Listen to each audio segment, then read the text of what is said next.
Now, the political war between Mamata government as well as the centre has only intensified. The West Bengal government has now released numbers related to COVID-19 to counter the alleged funding or the fudging, in fact, of the numbers that the centre has accused the Mamata Banerjee government of indulging in. According to the Mamata government, West Bengal has just 126 cases per 1 crore population.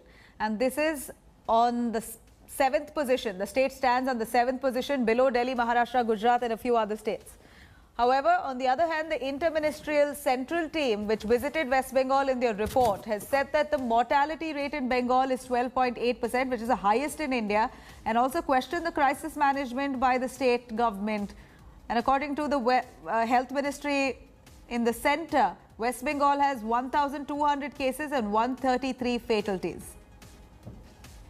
Manogya joining us for more on this. Manogya, any update with this regard? We're looking at several doctors in West Bengal who came out in protest against the West Bengal government for alleged mismanagement of this pandemic, this crisis here. And at the same time, the central health ministry has released some numbers, 1,200 cases and 133 fatalities that the health ministry is reporting, which is being snubbed by the West Bengal government. Well, first of all, it's a written communication that has been given in protest of what is happening. Not that the doctors are sitting on protest. They are doing what they're supposed to do, being the frontline workers of the state. Secondly, and most importantly, the allegations have been against the state government, one after the other, where the clarification hasn't been made on what would be the next plan of action of the state government. There have been difference of opinion, and the data also that is being set aside by the, which is being revealed by the central government as well as the state government, which of course is not similar to each other, and that's the reason why there's so many brows being raised, not just by the technical teams or the IMCT teams that are arriving in Kolkata or the ones that are here, but also the state government, which sticks to the point that they have been collating all the data, and due to the cumbersome process that they followed is the reason for the delay in it. So for now, you can expect the political battle as well as the centre versus state to go on every day, with of course a new issue coming up every day. Fully not in a sit-down protest, but the fact that they've written a letter and lashed out in a quite a scathing attack there to the government has questioned their mismanagement, accused them of mismanagement as well. That itself shows that the Mamata government does not have confidence of its own doctors.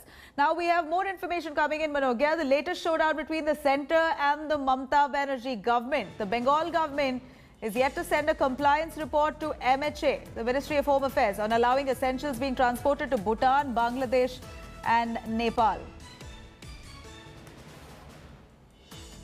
Here's some latest information coming in with regards to a showdown between the centre and the Mamata Banerjee government.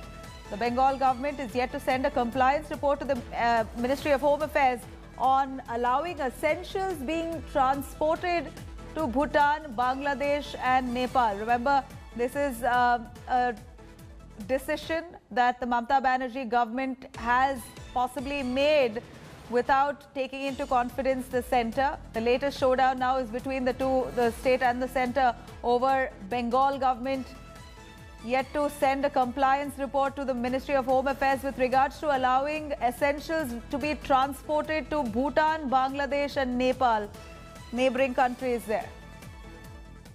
Hi everyone, Preeti Chaudhary here. Hope you like this video. For latest news and analysis, like and subscribe to the India Today YouTube channel. And don't forget to press the bell icon to stay updated. Thank you for watching.